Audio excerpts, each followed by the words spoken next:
PhilHealth nagbigay ng mas malaking benepisyo sa mga may HIV/AIDS sa bansa. Alamin natin yan sa The Better News.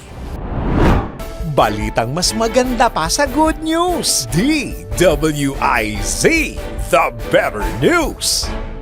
Pinalalakas ng PhilHealth ang suporta para sa mga Pilipinong may HIV/AIDS sa pamamagitan ng pagpapalawak ng kanilang outpatient HIV/AIDS treatment package. Mula sa dating 30,000 pesos, itinaas na ito sa 58,500 pesos kada taon na naglalayong magbigay ng mas malawak na access sa antiretroviral therapy at iba pang mahalagang serbisyong pangkalusugan para sa mga kumpirmadong kaso ng HIV, anuman ang kanilang kalagayang klinikal o immunological.